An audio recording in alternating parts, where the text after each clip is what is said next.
Class 11-এর অর্থাৎ একাদশ শ্রেণীর তোমরা দেখতে পাচ্ছ সাহিত্য অনুশীলন বইটি, উচ্চ মাধ্যমিক সাহিত্য সংকলন,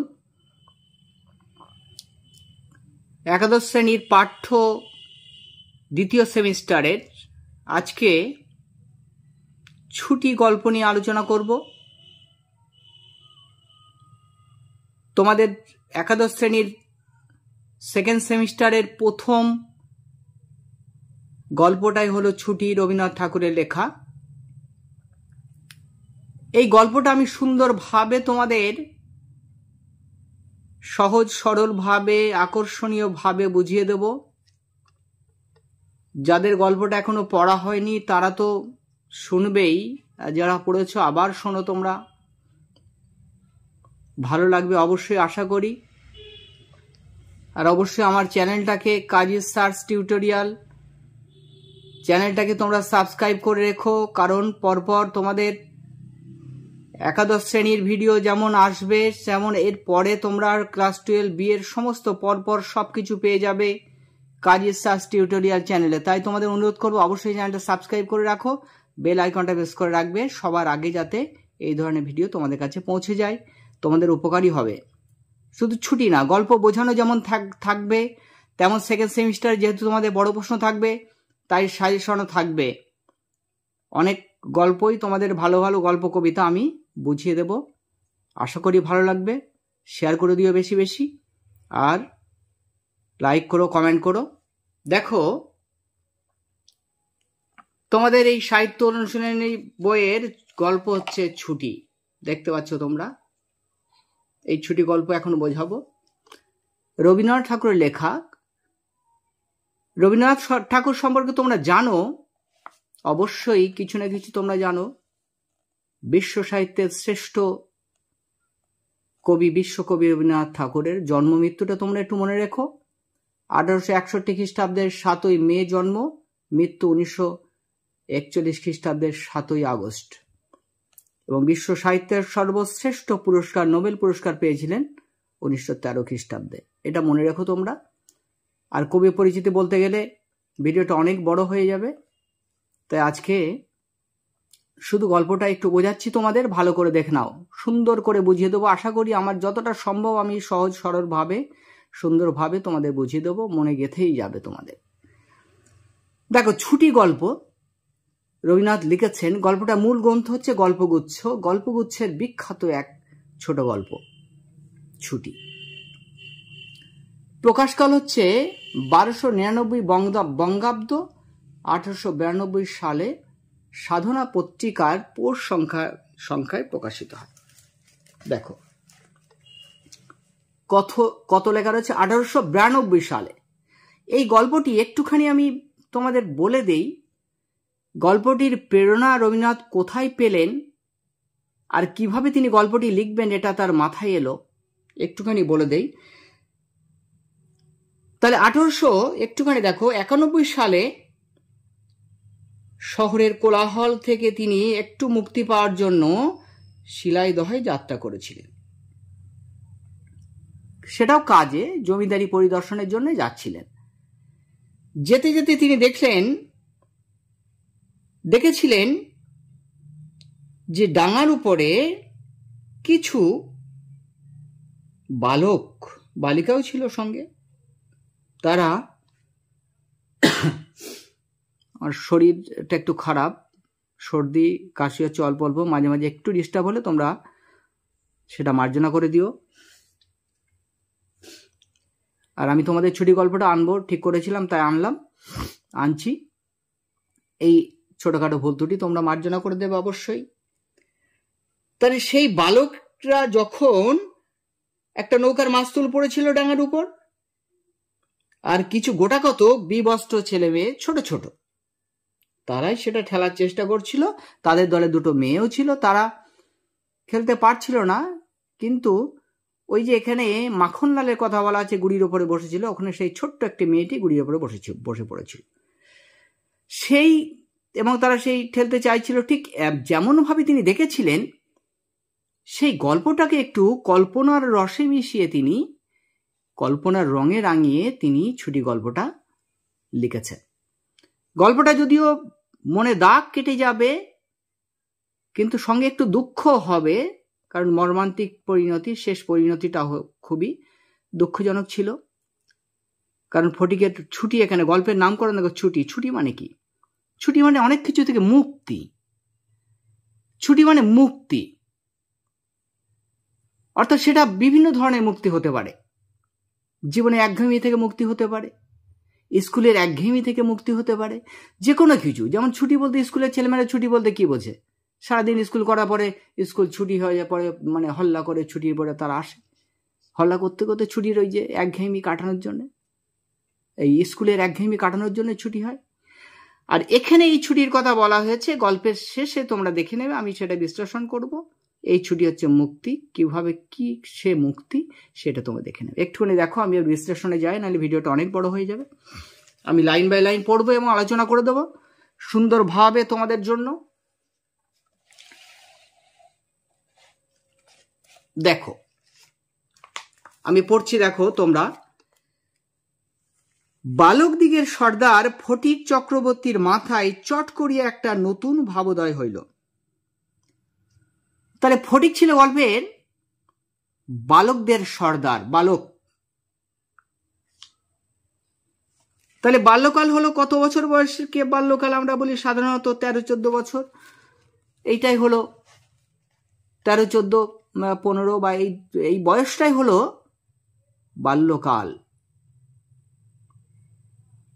এই বয়সে বিভিন্ন ভাবনা আমাদের মাথায় উদয় হয় এবং আমাদের সেই সময় একটু উন্মুক্ত খোলামেলা জীবন যাপন করতে ভালো লাগে। বন্ধু বান্ধব থাকে অনেক, বন্ধু বান্ধবের সঙ্গে মিশতেও ভালো লাগে এই সময়। দেখো তাহলে সেই বন্ধুদের সর্দার, বালকদের সর্দার ছিল ফটিক। ফটিকের কথাতে অনেক কিছু হতো, ফটিকের কথায় অনেক কিছু হতো। তাহলে মাথায় কি বুদ্ধি এলো? দেখো, নদীর ধারে একটা প্রকাণ্ড শাল কাষ্ঠ মাস্তুলে রূপান্তরিত হইবার প্রতীক্ষায় পড়িয়াছিল। দেখো, তাহলে নদীর ধারে তারা খেলা করছিল, তাই না? নদীর ধারে খেলা করছিল, আর সেই নদীর ধারে একটা প্রকাণ্ড শাল কাঠ, সেটা মাস্তুলে রূপান্তরিত, অর্থাৎ সেটাকে রাখা হয়েছিল, কেউ রেখেছিল, সেটা দিয়ে মাস্তুল। মাস্তুল হচ্ছে সাধারণত নৌকা বা জাহাজের পাল খাটানোর যে কাঠের দণ্ড, সেটা মাস্তুল। তাই সেটাকে মাস্তুল করা হবে ভেবেই নদীর ধারে রেখেছিল কোনো এক ব্যক্তি। স্থির হইল, মানে ঠিক করা হলো, সেটা সকলে মিলিয়া গড়াইয়া লইয়া যাইবে। এটা খেলা, বাল্যকালের বিভিন্ন ধরনের খেলার উপকরণের মধ্যে এটাও পড়ে। কোনো গুড়ি ঠেলে নিয়ে যাওয়া, গাছের গুড়ি, তো সেটাকে ঠেলা হবে, ঠিক হলো। যে ব্যক্তির কাষ্ঠ আবশ্যককালে যে তাহার কতখানি বিস্ময়, বিরক্তি এবং অসুবিধা বোধ হইবে, তাহা উপলব্ধি করিয়া বালকেরা এই প্রস্তাবে সম্পূর্ণ অনুমোদন করিল। দেখো, বাল্যকালটা এরকম। ফটিক যখন বললো যে কাষ্ঠটা ঠেলা হবে, দেখো যে যার কাষ্ঠ, ভাবলো কি তারা, তাদের ভাবনাটা দেখো, তারা কি ভাবছে? যার কাষ্ঠ, সে কতখানিতে বিস্ময় হবে, সে বিস্মিত হয়ে যাবে, সে যে এখানে কাষ্ঠ ছিল একটা, কি হলো, কোথায় গেল। আর বিরক্তি হবে, সঙ্গে সঙ্গে বিরক্ত লাগবে তার, এবং অসুবিধা তো হবে অবশ্যই, কারণ প্রয়োজনে সে কাষ্ঠটা রেখেছিল মাস্তুল বানানোর জন্য, সেটা যখন পাবে না, এই ভেবে কি হলো, বালকদের আরো কি হলো, আনন্দ হলো। তারা সবাই মিলে অনুমোদন করলো, বলছে হ্যাঁ ঠিক আছে, এটাই করতে হবে। কোমর বাঁধিয়া সকলে যখন মনোযোগের সহিত, তারা কি সবাই একেবারে তাইরে নাইরে করে একেবারে লেগে গেল কোমর বেঁধে, একদম মনোযোগ দিয়ে, যখন কি বলছে, মনোযোগের সহিত কার্যে পবিত্র হইবার উপক্রম করিতেছে। কার্যে পবিত্র, বাবা কি রাজ কার্য করবে তারা, বুঝতে পারছে? এটা বাল্যকালের কাজ, এগুলো রাজ কার্য। তারা কি করবে? গুড়ি ঠেলবে, সেটাই সবাই উপক্রম করার জন্য তোড়জোড় শুরু করলো।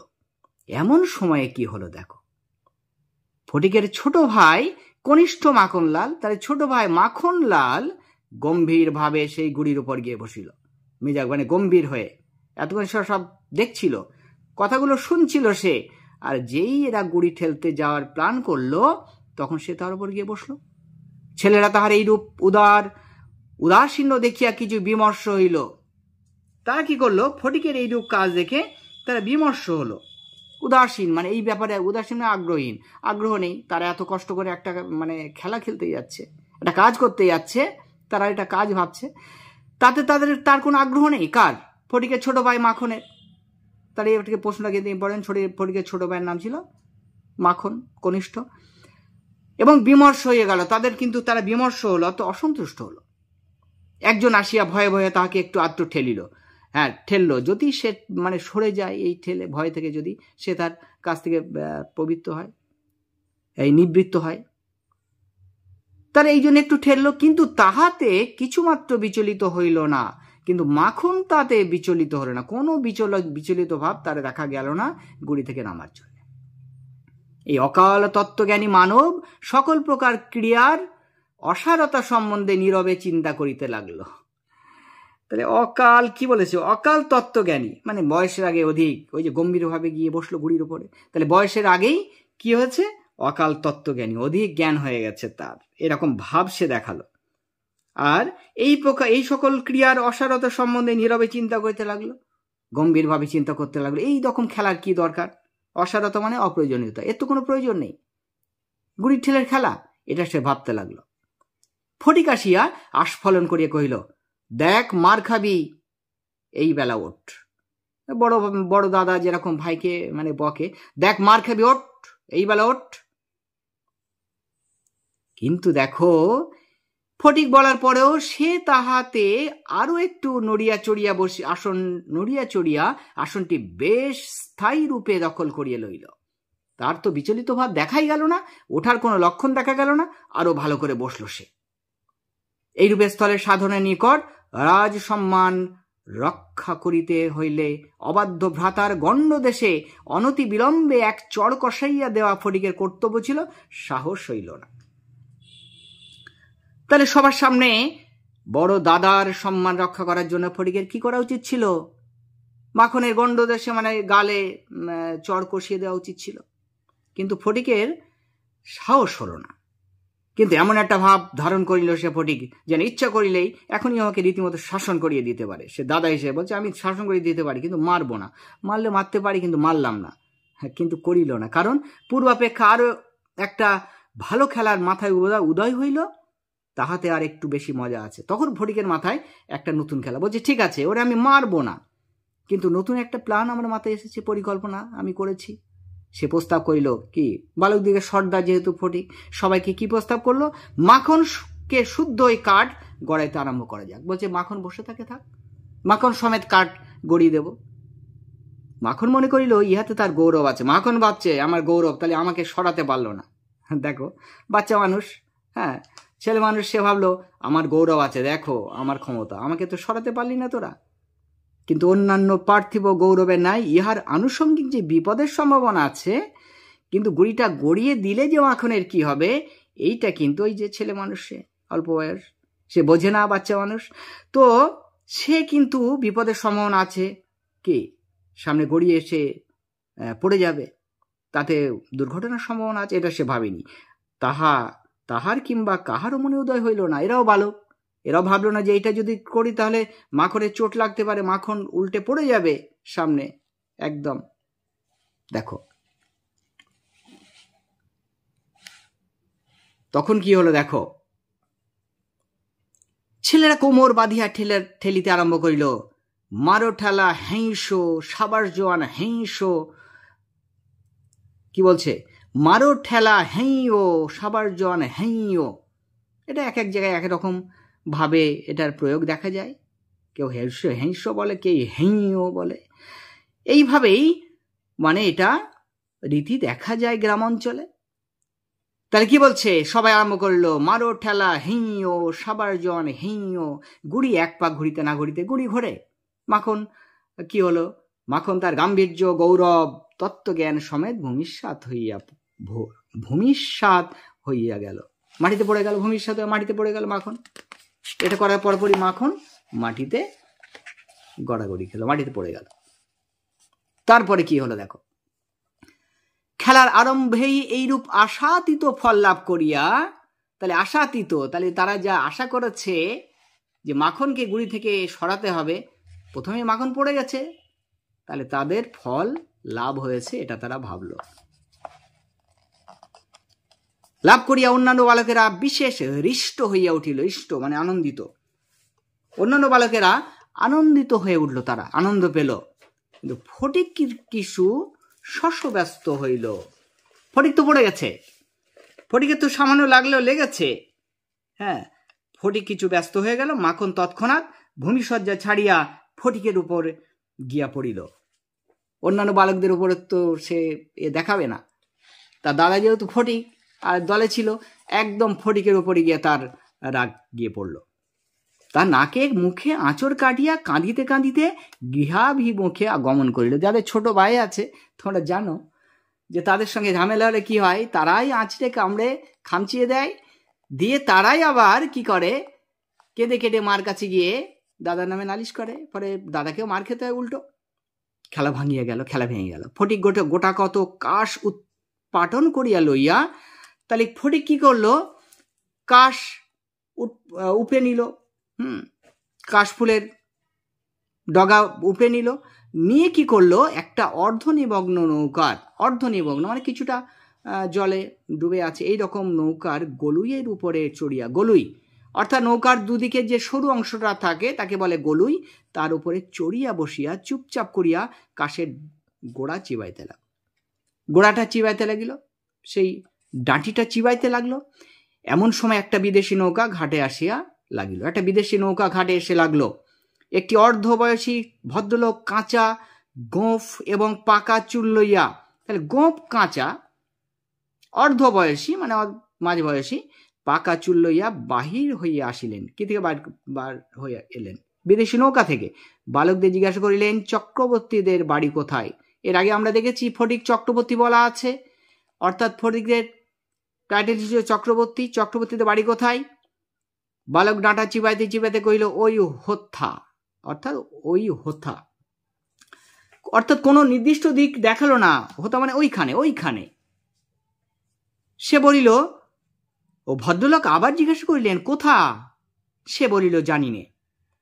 তার মানে মেজাজটা আগে থেকে খারাপ ছিল, তাই সে উত্তর দেওয়া বাধ্যতামূলক মনে করলো না, বলিয়া পূর্ববৎ মানে আগের মতোই তৃণমূল হইতে রস গ্রহণে পবিত্র হইলেন। তৃণমূল মানে ঘাস, ঘাসের ডগা থেকে রস গ্রহণে পবিত্র হইলেন, মানে চিবাইতে লাগলেন রস নেওয়ার জন্য। বাবুটি তখন অন্য লোকের সাহায্য অবলম্বন করিয়া চক্রবর্তীদের গৃহের সন্ধানে চললেন চক্রবর্তীদের গৃহের সন্ধানে, অর্থাৎ ফটিকদের বাড়ির উদ্দেশ্যেই। অবিলম্বে বাঘাবাগদি আসিয়া কইল, ফটিক দাদা, মা ডাকছে। তাহলে বাঘাবাগদি এসে বলল, ফটিক দা বাঘাবাগদিকে পাঠিয়েছে ফটিকের মা ফটিককে তুলে নিয়ে যাওয়ার জন্য। ফটিক কহিল, যাব না। ওই যে এই বয়সে জেদ, হ্যাঁ, একটা অন্যরকম ভাব থাকে, সবকিছুকে অবাধ্যতার একটা ভাব থাকে ভিতরে। বললো, যাব না, যা। ওই যে মাকে গিয়ে বল, আমি যাব না। বাঘা তাহাকে বলপূর্বক আড় কোলা করিয়া তুলিয়া লইয়া গেল। আড় কোলা করে, অর্থাৎ পাঁজা কোলা আমরা যেটা বলি, পাঁজা কোলা করিয়া তুলে নিয়ে গেল। ফটিক নিষ্ফল আক্রোশে হাত পা ছুড়িতে লাগিল। কিন্তু বাঘাবাগদি চলে হৃষ্টপুষ্ট বলবান ছেলে, ফটিককে পাঁজা কোলা করে তুলে নিয়ে চলে গেল। ফটিক হাত পা ছুড়ে কোনো লাভ হলো না। ফটিককে দেখিবা মাত্র তাহার মা অগ্নিমূর্তি হইয়া উঠিলেন, মানে আগুনের মতো লেগে গেলেন। আবার তুই মাখনকে মেরেছিস? তুই মাখনকে আবার মেরেছিস? ফটিক কহিল, না, মারিনি। ফটিক সত্যি তো মারিনি। ফটিক বলছে, না, মারিনি। ফের মিথ্যে কথা বলছিস? মা কি বলল? ফের মিথ্যে কথা বলছিস? ফটিক বলছে, কখনো মারিনি। মাখনকে জিজ্ঞাসা করো। বলছে, আমি তো মারিনি মাখনকে, জিজ্ঞাসা করো। দেখো মাখন কেমন, দেখো মাখনকে প্রশ্ন করতে মাখন আপনার পূর্ব নালিশের সমর্থন করিয়া বলিল, নিজের নালিশ করেছে, মাকে গিয়ে মেরেছে। হ্যাঁ, মেরেছে। এটা বাচ্চাদের নিয়ম, না মারলেও তাদের কিছু করলেও তারা সেটাকে মায়ের কাছে গিয়ে নালিশ করে। তাদের দাদা থাকলে তো কোনো কথাই নেই। তখন আর ফটিকের সহ্য হইল না, মিথ্যে কথা বলেছে ফটিক, অসহ্য লাগলো। দ্রুত গিয়া মাখনকে, এত আগে যেটা করেনি এখন সেটা ফটিক করতে লাগলো। দ্রুত গিয়া মাখনকে এক সশব্দ চড়, মানে জোরে শব্দ করে চড় কষাই দিয়ে কইল, ফের মিথ্যা কথা। এইবারে দেখো মা মাখনের পক্ষ লইয়া ফটিককে সবেগে, সাধারণত ছোটদের পক্ষই মায়েরা নিয়ে থাকে, হ্যাঁ, আর মায়ের সামনে আবার ফটিক মেরেছে মাখনকে, সবেগে নাড়া দিয়া তার পৃষ্ঠে 2-3টা প্রবল চপেটাঘাত করিলেন। ফটিকের পিঠে মাও 2-4টে কষিয়ে দিলেন। ফটিক মাকে ঠেলিয়ে দিল। মা যেই মারলো পালানোর জন্যে, ইচ্ছাকৃতভাবে করেনি, মাকে পালানোর জন্য, মায়ের হাত থেকে রক্ষা পাওয়ার জন্য, মারের হাত থেকে সে কি করলো, মাকে ঠেলিয়ে দিল। মা চিৎকার করে কইলে, হ্যাঁ তুই আমার গায়ে হাত তুলিস? মা কি বলছে, তোলা হয়নি এটা কোন, আচ্ছা গল্প পড়ে যাচ্ছিলাম এক মনে, তো দেখো বইটাই তোলা হয়নি, মার্জনা করো। মা চিৎকার করে কহিলেন, তুই আমার গায়ে হাত তুলিস? মা চিৎকার করতে লাগলেন। ফটিকও অত্যাচারে মাও অতিষ্ঠ ছিলেন, আর মাখনকে নিয়ে বেশি চিন্তিত ছিলেন। দেখো এমন সময় কাঁচা পাকা বাবুটি ঘরে ঢুকিয়ে বলিলেন, কি হচ্ছে তোমাদের? ফটিকের মা বিস্ময়ে আনন্দে আবির্ভূত হইয়া কহিলেন, বিস্ময়ে মানে হতবাক হয়ে গেলেন, অনেকদিন পরে দেখলেন তাই তিনি বিস্মিত হয়ে গেলেন, আর অভিভূত হইয়া কহিলেন, ও মা, এই যে দাদা, তুমি কবে এলে? বলছে, দাদা তুমি কবে এলে? বলিয়া গড় করিয়া প্রণাম করিলেন। বলিয়া গড় করিয়া মানে নতজানু হয়ে প্রণাম করলেন। বহুদিন হলে দাদা পশ্চিমে কাজ করিতে গিয়েছিলেন, বাড়ি ছিলেন না, পশ্চিমে গিয়েছিলেন কাজ করতে। ইতিমধ্যে ফটিকের মার 2 সন্তান হইয়াছে, তাহলে বহু বছর গেছিলেন। এর মধ্যে ফটিকের মায়ের 2 সন্তান হইয়াছে, তাহারা অনেকটা বাড়িয়ে উঠিয়েছে। তাই এই লাইনটা ইম্পর্টেন্ট, কিন্তু ইতিমধ্যে ফটিকের মায়ের 2 সন্তান হয়েছে, তাই কে কে? ফটিক এবং মাখন। তাহারা অনেকটা বাড়িয়ে উঠিয়াছে, তাহার স্বামীর মৃত্যু হইয়াছে। তাহলে ফটিকের মা বিধবা, স্বামীর মৃত্যু হয়েছে, কিন্তু একবারও দাদার সাক্ষাৎ পাই নাই। দাদা তো ছিল না, পশ্চিমে গেছিল কাজ করতে। আজ বহুকাল পরে দেশে ফিরিয়া আসিয়া বিশ্বম্বর বাবু তাহার ভগ্নীকে দেখিতে আসিয়াছেন। বিশ্বম্বর বাবু তাহলে ফটিকের মামার নাম। কিছুদিন খুব সমারোহে গেল, সমারোহে মানে ধুমধাম করে বেশ আনন্দের সঙ্গে গেল। অবশেষে বিদায় লইবার 2-1 দিন পূর্বে বিশ্বম্বর বাবু তাহার ভগিনীকে ছেলেদের পড়াশোনা, মানসিক উন্নতি সম্বন্ধে প্রশ্ন করিলেন। তাহলে আনন্দে কেটে গেল, হই হই রই রই করে। ফটিক ও মামার সঙ্গে ভালোই কাটালো। প্রশ্ন করলেন ফটিকের পড়াশোনার ব্যাপারে, ছেলে মেয়েদের। ফটিক মাখন দুজনে উত্তরে ফটিকের অবাধ্য উচ্ছৃঙ্খলতা। ফটিকের কথা বললেন যে অবাধ্য উচ্ছৃঙ্খল, কোনো কথাই শোনে না, উচ্ছৃঙ্খল, পাঠে অমনোযোগ, পাঠে পড়াশোনায় কোনো মন নেই। এবং মাখনের সুশান্ত সুশীলতা ও বিদ্যানুরাগের বিবরণ শুনিলেন। এবং উল্টো দিকে মাখন কিন্তু ওই যে শান্ত সুশীল, বিদ্যানুরাগ অর্থাৎ বিদ্যার প্রতি পড়াশোনার মনোযোগী। তার ভগিনী কহিলেন, ফটিক আমার হাড় জ্বালাতন করিয়াছে। অর্থাৎ ফটিক বলছে কি, আমার হাড় জ্বালাতন করিয়াছে, এতই দুষ্টুমি করে, এতই জ্বালাতন করে, বলছে আমার হাড় জ্বালাতন করছে। শুনিয়ে বিশ্বম্বর প্রস্তাব করিলেন, তিনি ফটিককে কলকাতায় লইয়া গিয়ে নিজের কাছে রাখিয়ে দিবেন। মামা তো বলছে কি, তাহলে আমি ফটিককে নিয়ে গিয়ে রাখি। বিধবা এই প্রস্তাবে সহজে সম্মত হইলেন, বললেন ঠিক আছে। ফটিককে জিজ্ঞাসা করিলেন, কেমন রে ফটিক, মামার সঙ্গে কলকাতায় যাবি? ফটিক লাফাই উঠে বলল, হ্যাঁ যাব। ফটিক যাব। যদি ফটিককে বিদায় করিতে তার মায়ের আপত্তি ছিল না, তার মাও চাইছিল ফটিক যাক। কেন? কারণ তার মনে সর্বদাই আশঙ্কা ছিল কোন দিন সে মাখনকে জলে ফেলিয়ে দেয়, কি মাথা ফাটায়, কি দুর্ঘটনা ঘটায়। তথাপি ফটিকের বিদায় গ্রহণের জন্য এত দৃশ্য আগ্রহ দেখে তিনি ঈষৎ ক্ষুণ্ণ হইলেন। এত দৃশ্য মানে এইরকম আগ্রহ, বলছে ফটিক এরকম সব ছেড়ে, তার বন্ধুদের ছেড়ে, সবকিছু ছেড়ে সে মামাবাড়ি যাবে, এটা তাকে কিছুটা বিস্মিত হলে তিনি ক্ষুণ্ণ হলেন। কবে যাবে, কখন যাবে করিয়া ফটিক তার মামাকে অস্থির করিয়ে তুলিল। বলছে, মামা চলো, কখন যাবে, কবে যাবে, আমি তোমার সঙ্গে যাবো। উৎসাহে তার রাত্রে নিদ্রা হয় না, রাত্রে ঘুমা হয় না, কখন যাবে মামা, কখন যাবে। অবশেষে যাত্রাকালে আনন্দের ওদার্যবশত প্রচন্ড আনন্দের কারণে যার মামার সঙ্গে যাবে শহরে, এইটা ভেবে তার আনন্দ হলো, এই নতুন জায়গায় শহরে যাবে এটা ভেবে সে কি হলো, আনন্দের কারণে কি করলো, তার ছিপ ঘুড়ি লাটায় সমস্ত মাখনকে পুত্র পৌত্রাদি, তার পুত্র মানে সন্তান, পৌত্রাদি হচ্ছে নাতি নাতনি ক্রমে বা সন্তান ক্রমে, এক কথা হলো উত্তরাধিকার সূত্রে ভোগ দখল করিবার পুরা অধিকার দিয়ে গেল। বলছে মাখন তুই এসব তোর, ছিপ লাটায় ঘুড়ি সব দিয়ে গেল, বলছে এসব তোর, উত্তরাধিকার সূত্রে দিয়ে গেল। কলকাতা মামাবাড়ি পৌঁছে প্রথম মামির সঙ্গে আলাপ, তারপরে চলে গেল, তারা রওনা দিল, চলে গেল। ফটিকের মাও যেন একটুখানি ফটিকের অত্যাচার থেকে যেন বিশ্রাম চাইছিল, তাও সে কিন্তু পাঠিয়ে দিল। আর বিশেষত মাখনের কথা ভেবে মাখনকে মারধর করে সবসময়, কোনটা কি হয়ে যায়। মামির এই কি হলো, মামির সঙ্গে আলাপ হইল। মামির এই অনাবশ্যক পরিবার বৃদ্ধিতে মনে মনে যে বিশেষ অসন্তুষ্ট হইয়াছিলেন তাহা বলিতে পারি না। তাহলে পরিবার অনাবশ্যক মানে যেটা আবশ্যক ছিল না, পরিবার বৃদ্ধিতে মামি অসন্তুষ্ট হয়েছিলেন। তার নিজের 3টে ছেলে ছিল, তাহলে মামার কটা ছেলে? মামির 3টে ছেলে ছিল। ছেলে লড়িয়া তিনি নিজের নিয়মে ঘরকন্যা পাতিয়া বসে আছে। নিজের নিয়মে তিনি কি করছেন? ঘরকন্যা করছেন, আচার সংসার করছেন, দৈনন্দিন কাজকর্ম করছেন। ইহার মধ্যে সহসা একটি 13 বছরের অপরিচিত অসতী পাড়াগাঁয়ের ছেলে, এর মধ্যে একটা 13 বছরের একটা ছেলে, অপরিচিত অসতী পাড়াগাঁয়ের ছেলে, যে নিয়ম কানুন কিছু জানে না, পাড়াগাঁ থেকে এসেছে, তাকে ছাড়িয়ে দিলে কিরূপ একটা বিপদের সম্ভাবনা উপস্থিত হয়। বিশ্বম্বরে এত বয়স হইল, তবু কিছুমাত্র যদি কাণ্ডজ্ঞান আছে। এই কথা মামি ভাবতে লাগলো যে কোনো কাণ্ডজ্ঞান আছে। নিজেদের 3টে ছেলে কিভাবে চলে, কি হয়, তার মধ্যে একটা 13 বছর একটা ছেলেকে নিয়ে এসে হাজির হয়েছে, যে কিছুই জানে না, শহরের নিয়ম কানুন আদব কায়দা কিছুই জানে না, অপরিচিত জায়গা। বিশেষত 13-14 বছরের ছেলের মতো পৃথিবীতে এমন বালাই আর নাই। কি বলেছে? 13-14 বছরের ছেলের মতো পৃথিবীতে এরকম বালাই আর কি আছে? নেই। তাহলে কি বলছে? বিশেষত 13-14 বছরের ছেলের মতো পৃথিবীতে এমন বালাই আর নাই। বালাই কেন বলেছে? বালাই মানে কি? ঝামেলা। তাদের নিয়ে ঝামেলা, অর্থাৎ তারা দুরন্ত, কথা শোনে না, উচ্ছৃঙ্খল জীবনযাপন করে থাকে, ছোটাছুটি, মারপিট, এইসব নিয়েই তো থাকে।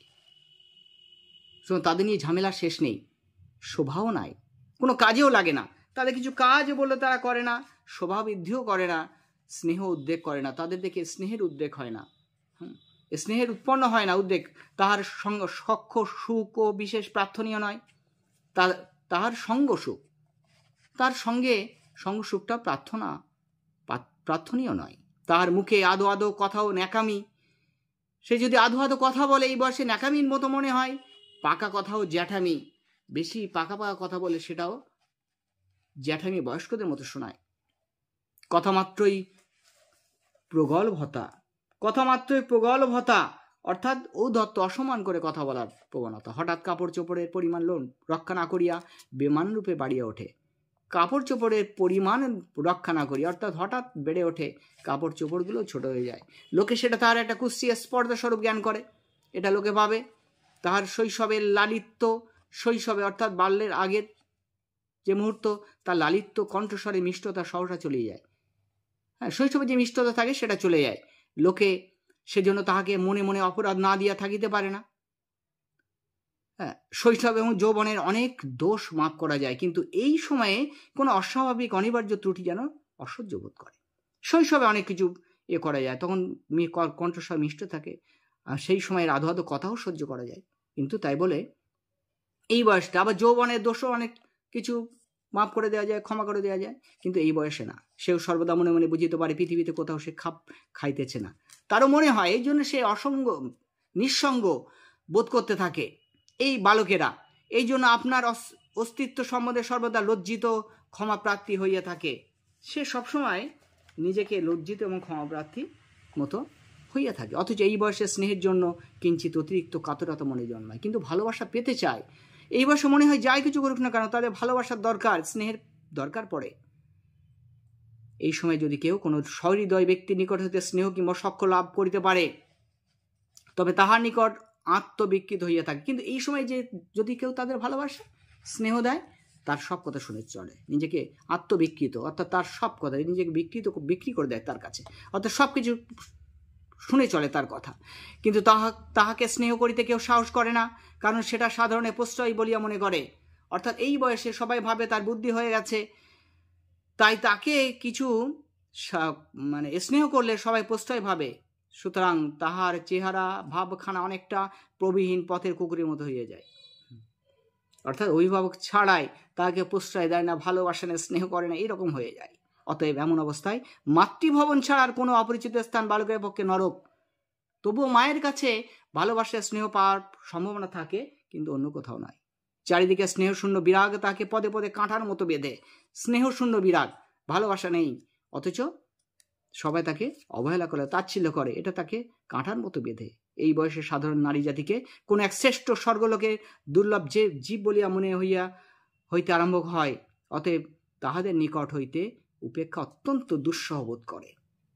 বলছে নারী জাতিকে কোনো শ্রেষ্ঠ স্বর্লোকের দুর্লভ জীব তারা মনে করে, আর এইটা সবচেয়ে বেশি বেদে, যেটা তার মায়ের কাছ থেকে লাভ করতো ফটিক, এইটা তার বড় কষ্ট দিত।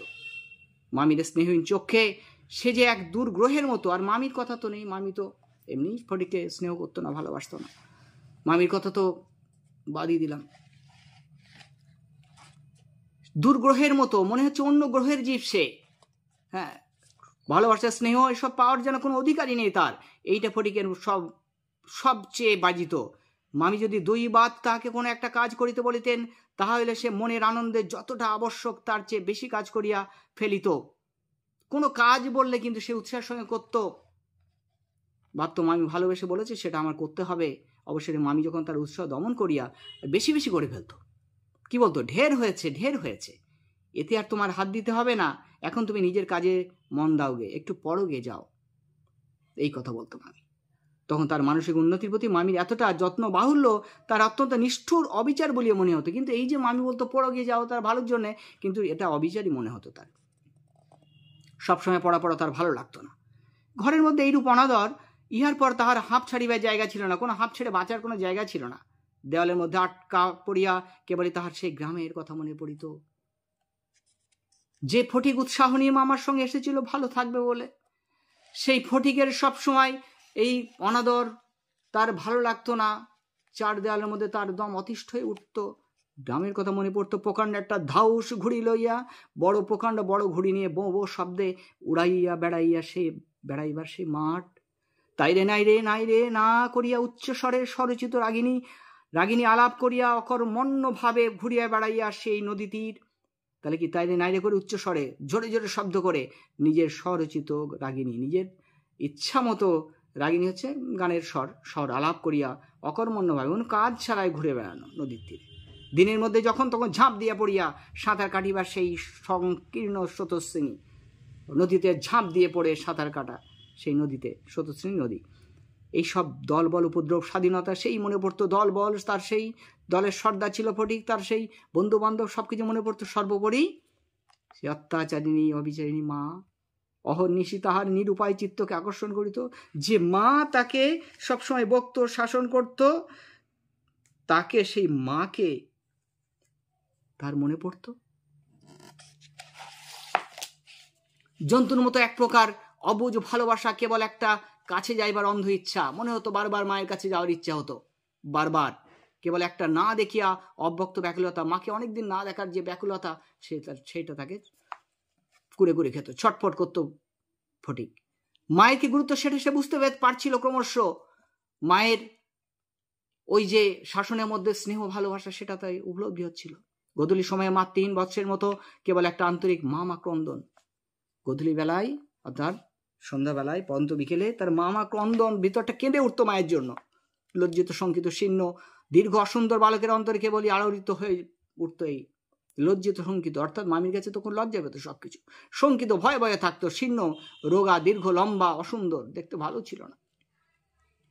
স্কুলে এত বড় নির্বোধ অমনোযোগী বালক আর ছিল না। স্কুলে পড়াশোনা ভালো লাগতো না তো ফটিকে, পড়াশোনা ভালোই লাগতো না।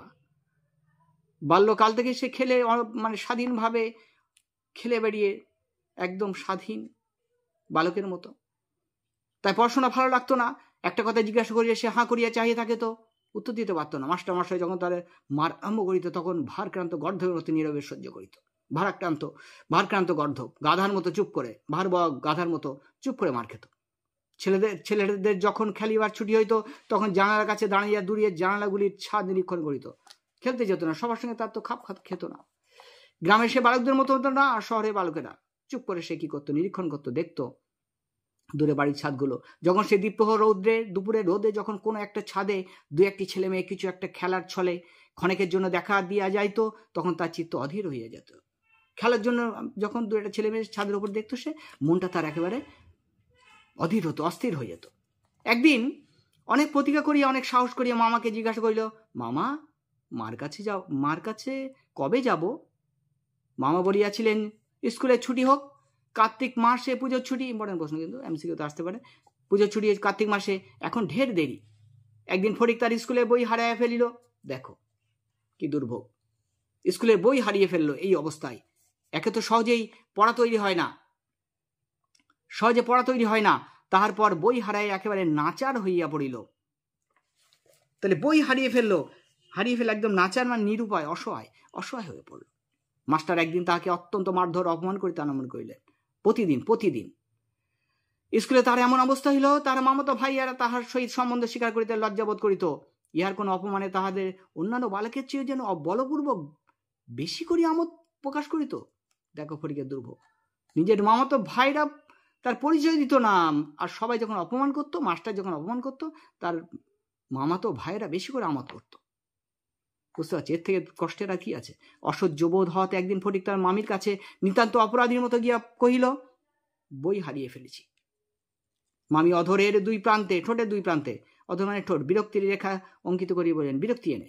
এমনি বিরক্ত ছিলেন ফটিকের জন্য, সেটা আগে প্রকাশিত হয়েছে প্রথম থেকেই। বেশ করেছ, আমি তোমাকে মাসের মধ্যে 5 বার করে বই কিনে দিতে পারি নে। তাহলে কবার বই কিনে দেওয়ার কথা বলা হচ্ছে? 5 বার। এটা ইম্পর্টেন্ট, এমসিকিউতে আসতে পারে। ফটিক আর কিছু না বলিয়া চলিয়া আসিল। সে যে পরের পয়সা নষ্ট করিতেছে এই মনে করিয়া তাহার মায়ের উপর অত্যন্ত অভিমান উপস্থিত হইল। মার উপরে অভিমান হলো এবার, যে মা তো বারণ করতে পারতো, সে যখন আসবে বলল, মা কেন বাধা দিল না? মাও তাকে ভালোবাসে না, মা তাকে স্নেহ করে না, ভালোবাসে না, মা কেন বাধা দিল না? মায়ের প্রতি তার অভিমান হলো। নিজের হীনতা তাহাকে মাটির সহিত মিশাই দিল, এবং নিজের হীনতা দৈন্য মানে দারিদ্রতা মাটির সঙ্গে মিশিয়ে দিল। স্কুল হইতে ফিরিয়া সে রাত্রে তাহার মাথা ব্যথা করিতে লাগিল। স্কুল থেকে ফেরার পরে গা শিরশির করতে লাগলো, গা শিরশির করিয়া আসিল। বুঝিতে পারিল তার জ্বর আসিতে, বুঝতে পারলো যে জ্বর আসছে। বুঝিতে পারিল ব্যায়াম বাধাইলে তার মামির প্রতি অত্যন্ত অনর্থক উপদ্রব করা হইবে। যদি ব্যায়াম বেঁধে যায় অসুখ, তাহলে মামি তো আরও তাকে খারাপ ব্যবহার করবে, তার সঙ্গে অপমান করবে। বুঝিতে পারিল ব্যায়াম বাধাইলে মামি সেই ব্যায়ামটাকে রোগ ব্যাধি, সেই কিরূপ একটা অকারণ অনাবশ্যক জ্বালাতনের স্বরূপ দেখিবে, তাহা সে স্পষ্ট উপলব্ধি করিতে পারিল। লোকের সময় এই অকর্মণ্য অদ্ভুত নির্বোধ বালক পৃথিবীতে নিজের মা ছাড়ার কাহর কাছে সেবা পাইতে পারে, এইরূপ প্রত্যাশা করিতে তাহার লজ্জাবোধ হইতে লাগিল। তাহলে মায়ের কথা মনে পড়লো। অসুস্থ হলে মা সেই সেবা করতো ফটিককে। মা তো ভালোবাসতো, মা তো মাই হয়, মা তো ভালোবাসতো, কিন্তু বুঝতে দিত না। মাখমের প্রতি খারাপ আচরণ করলে মা হয়তো বকতো, কিন্তু ভালো তো বাসতো। পরদিন প্রাতঃকালে ফটিককে আর দেখা গেল না। প্রাতঃকালে সকালবেলা দেখা গেল না। চতুর্দিকে প্রতিবেশীদের ঘরে খোঁজ করিয়া তাহার কোনো সন্ধান পাওয়া গেল না। সেদিন আবার রাত্রি হইলে মুষলধারে শ্রাবণে বৃষ্টি ঝরিতেছে, সুতরাং তাহার খোঁজ করিতে লোকজন অনর্থক অনেক ভিজিত হইল। সবাই খোঁজ করতে লাগলো। অবশেষে কোথাও না পাইয়া বিশ্বম্বরবাবু পুলিশের খবর দিলেন। বিশ্বম্বরবাবু ফটিকের মামা পুলিশকে খবর দিলেন।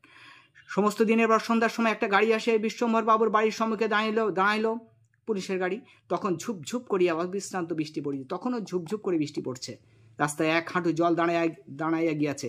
2 জন পুলিশের লোক গাড়ি হইতে ফটিককে ধরাধরি করিয়া নামাইয়া বিশ্বম্বরবাবুর নিকট উপস্থিত করি। ধরাধরি করে, অর্থাৎ ফটিকের অবস্থা তখন সত্যিই খারাপ। তখন তার আপাদমস্তক ভিজে ছিল সারাদিন, সর্বাঙ্গে কাদা, মুখ চক্ষু রক্ত রহিত বর্ণ, লাল রঙের হয়ে গেছে চোখ মুখ, থরথর করিয়া কাঁপিতেছে।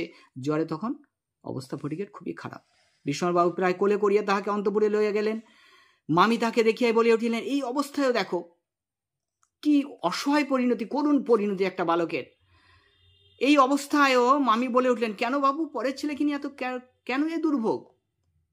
হয়তো মামির একটুখানি স্নেহ ভালোবাসা হয়তো ফটিককে ভালো করে দিতে পারতো, কিন্তু সেই অবস্থায় মামি কি বললে, তাহলে বাঁচার ইচ্ছা তার থাকবে? তার সমস্ত ইচ্ছাই তো মরে যাবে। দাও, ওকে বাড়ি পাঠিয়ে দাও। এই অবস্থায় কি বলছে? ওকে বাড়ি পাঠিয়ে দাও। ফটিক কাঁদিয়ে উঠে বলল। সেই অবস্থায় কেঁদে কি বলছে, বাচ্চা, আমি মার কাছে যাচ্ছিলাম, আমাকে ফিরিয়ে এনেছে। কি বলছে দেখো, করুণ পরিণতি।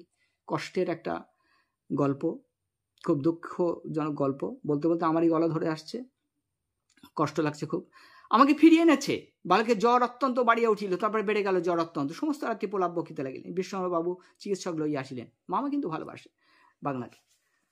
চিকিৎসক আনলেন। ফটিক তাহার রক্তচক্ষু একবার উন্মিলিত করিয়া,